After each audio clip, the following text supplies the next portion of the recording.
Welcome to the Tucson Unified School District's Teacher Evaluation Process Training.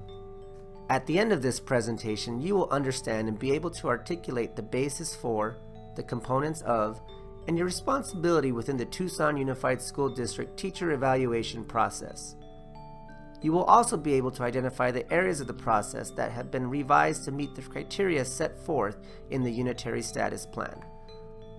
Let us take a moment to review what we know about the teacher evaluation process. The objectives of the Teacher Performance Evaluation System are to improve instruction and maintain instructional strengths. The measure of a teacher's performance is rooted in the classroom observation. The criterion of classroom observations are outlined in State Statute 15537. A teacher will be observed at least once a school year. Observations encompass a complete, uninterrupted lesson. The 60 calendar days between the first and last observations are actual calendar days, which include weekends and holidays. A teacher may be observed multiple times a year, but there shall be at least 60 calendar days between the first and the last observation. And as with current practice, written feedback shall be provided to the teacher within 10 business days. Business days are defined as a teacher workday. The joint Tucson Unified School District and Tucson Education Association Evaluation Committee met during spring 2015 to modify the evaluation process to meet the criteria outlined in the Unitary Status Plan. Looking at the first USP criteria, teacher efforts to include, engage, and support students from diverse racial, ethnic, cultural, and linguistic backgrounds using cultural responsive pedagogy. Working with national experts, the Joint Committee revised all Level 3, Proficient, and Level 4 distinguished rating of all 22 components of the Danielson framework. You will also see some revisions within the critical attributes in each component. For example, in Component 1B, Demonstrating Knowledge of Students, you will see revisions that include: teacher must also understand the research in the social and cultural context of teaching and learning that confirms that student learning is influenced by issues such as culture, race, ethnicity, gender, and social class. What does this mean? This means as a teacher, we must be cognizant of all aspects of our students and utilize that knowledge when planning lessons. As we know, the execution of an effective lesson begins with good planning. To receive a Level 4 rating in Component 1B, a teacher must actively seek and acquire information about all their students. The teacher is systemic in gathering knowledge. For example, student interest inventory, conferencing with parents, and a class profile sheet, just to name a few. The revisions make the language more explicit within the rubric. As we turn to 1F assessment, we see in the highlighted areas that a teacher must also be mindful to address and close the achievement gap of his or her students from diverse, racial, ethnic, and language groups. Achievement data and how a teacher uses assessment data to modify instruction in order to close the achievement gap is more explicit in the framework. Analyzing data is the basis for effective professional learning communities. Let's take a moment to look at the heart of the framework. 3C, Engaging Students in Learning. The first sentence of this Level 4 rating sets the tone. Virtually all students are intellectually engaged in challenging culturally relevant content. Not only are students engaged intellectually, but with culturally relevant content. This means teachers bring multiple perspectives into the content, which allows students from various backgrounds and cultures to connect to the content. Culture may also refer to the culture of the school, the neighborhood, and Tucson. When looking at groupings, the last sentence, groupings are flexible with specific purposes. Groups should not stay stagnant. The goal is for every teacher to be rated at a Level 3 Proficient. We want to live in Proficient and visit Distinguished. Again, the goal is to earn and maintain a Level 3 rating. Academic growth will be determined by calculating the growth of state standardized scores in English Language Arts, ELA, and Math for grades 3 through 8 from one year to the next. In high school, for school year 2019-2020 only, growth will be determined using a pre-post test in ELA and Math for grades 9 and 10. This approach, however, has some limitations in that state standardized tests in ELA and Math can measure the academic impact of only about a quarter of our teachers, called A teachers. The non-ELA and non-math teachers, called B teachers, make up the other 3/4 of the teaching core. Who will take the assessment? All students in grades K through 2 will take the DIBELS or DRA assessment. In grades 3 through 8, students will take the AZ Merit State Test in ELA and Math. In grades 9 through 10, students will take a pre-post test in ELA and Math. When will the assessment be administered? DIBELS, or another literacy tool, is administered 3 times a year. The first test in the fall and the last test in the spring will be used. DRA is administered twice a year, once in the fall and once in the spring. AZ Merit is administered in the spring each year. The pre-post test is administered in August, pre, and May, post of the same year. Scoring. AZ Merit scores used are from last year, 2018-2019. Those scores are compared to AZ Merit scores from 2017-2018 with a matched cohort so that students are compared against their own scores to measure growth. If a teacher changes schools in 2019-2020, his or her academic growth score is still attached to where she or he taught the year before. For example, if a social studies teacher taught at Gridley in 2018-19 and then changed to teach social studies at Valencia for 2019-2020, that teacher would receive still the school average for Gridley as his or her academic growth score in 2019-2020. Teachers who teach at multiple schools will be assigned the district academic growth average. For school year 2019-2020, student growth will be assessed on matched students by determining the difference between grades K through 2. The DIBELS and DRA scores are compared from the beginning of the year 2019-2020 to the end of the year 2019-2020. Grade 3, the AZ Merit 2018-19 scores are compared to the 2017-18 Composite School City Benchmark, a combined score from fall and spring from second grade. Grades 4 through 8, AZ Merit 2018-19 scores are compared to the AZ Merit 17-18 scores. Grades 9 through 10, the pre-post scores are compared from the beginning of the year 2019-2020 to the end of the year 2019-2020. The following 3 slides will help you determine whether you are an A or a B teacher in TUSD. An A teacher is any K through 2 teacher with fall and spring DIBELS or DRA scores. Grades K through 2 will use the DIBELS, DRA, or some other assessment to compare the fall results to the spring results. An A teacher is also any teacher who teaches math or ELA in grades 3 through 10. Elementary teachers in grades 3 through 5 are A teachers because they teach both math and ELA. All math and ELA teachers in grades 6 through 10 are A teachers. ELA, grades 3 through 8 are used because they are assessed by AZ Merit. Grades 9 through 10 are used because they are assessed by the pre-post test. Math, grades 3 through 8 are used because they are assessed by AZ Merit. Grades 9 through 10 are used because they are assessed by the pre-post tests in Algebra 1 and Geometry. A B teacher is any teacher who is not an A teacher. For example, if you are a 6th grade science teacher, you are considered a B teacher.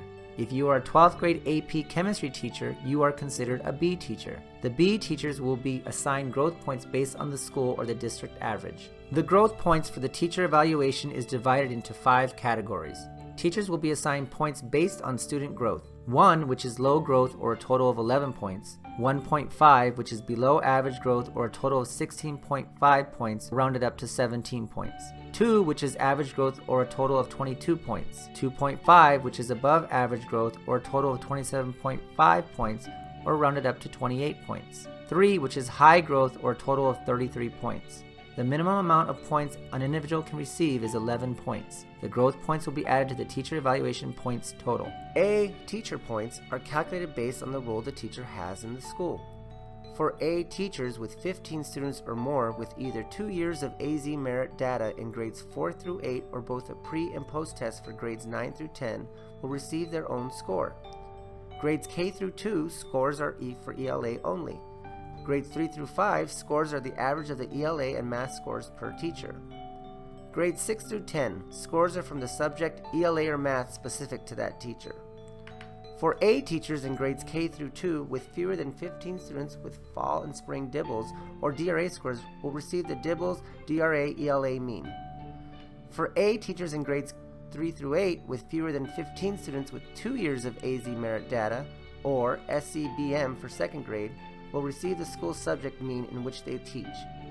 For A teachers in grades 9 through 10 with fewer than 15 students with fall and spring pre-post scores will receive the school subject mean in which they teach. B teacher points are calculated based on the role the teacher has in the school. For B teachers who support math, such as math interventionists, AP calculus teacher, etc., will receive the school math mean. For B teachers who support ELA, such as literacy specialists, AP English literature, etc., will receive the school ELA mean. For B, teachers who do not support ELA or math, such as PE teacher, art teacher, science teacher, etc., will get the school mean, which is a combination of the math and ELA mean. The student surveys will remain as a component of the teacher evaluation. The 3 student surveys are grades K through 2, grades 3 through 5, and grades 6 through 12. Using the tripod study from Harvard University as a conceptual foundation, these surveys measure 7 classroom climate constructs, including care, challenge, control, clarify, captivate, confer,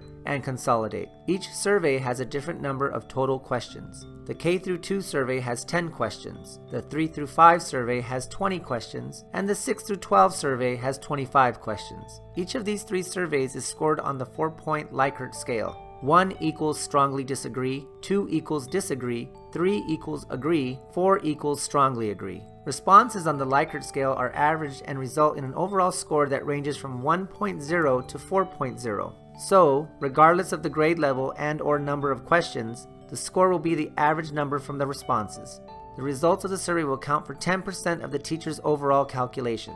The data and the process of the teacher evaluation was reviewed by the joint TUSD and TEA Evaluation Committee in spring and summer 2016 to make any adjustments to the weighting of the components or any other part of the evaluation process. The 4 performance classifications outlined by the Arizona School Board of Education are highly effective, effective, developing, ineffective. A performance classification is determined by factoring in teachers' performance as measured by the TUSD Modified 2013 Danielson Framework for Teaching, the blue section of this diagram. Student academic growth data is reflected by the red section, student survey data by the green section, and a teacher self-review by the purple section. The calculation of the 4 components will determine a teacher's final classification. Here's an example of how the final classification will be determined. Your score from the TUSD Modified 2013 Danielson Framework will be multiplied by 0.636 to reach the desired point weight. Student academic growth data will be multiplied by 11 to reach the desired point weight. Student survey will be multiplied by 2.5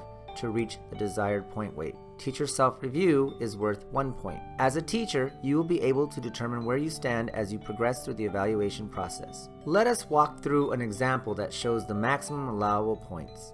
A teacher is rated all 4s on the TUSD 2013 Modified Danielson Framework for a beginning total of 88.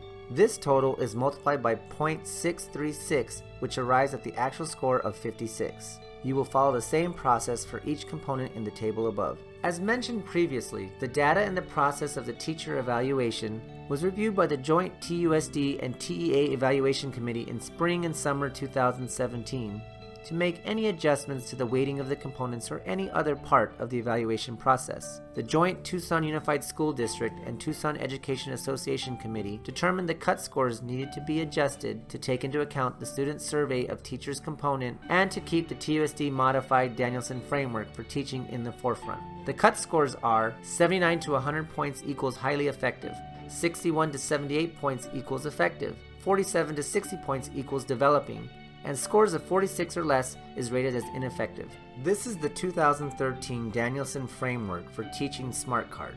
As you can see, there are components for each of the domains. Let's take a look at one of the components. Domain 1, Planning and Preparation Component 1C. Setting instructional outcomes refers to the learning objective for a lesson. Referring back to our essential elements of instruction, EEI training, an objective is a description of the student at the end of the lesson. Objective equals change or motion toward a goal. The 2-part objective has a behavior and a learning.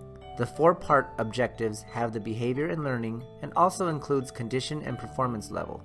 Referring to our curriculum for English language arts and math, you will notice we have provided the beginning of lesson objective, the learning portion.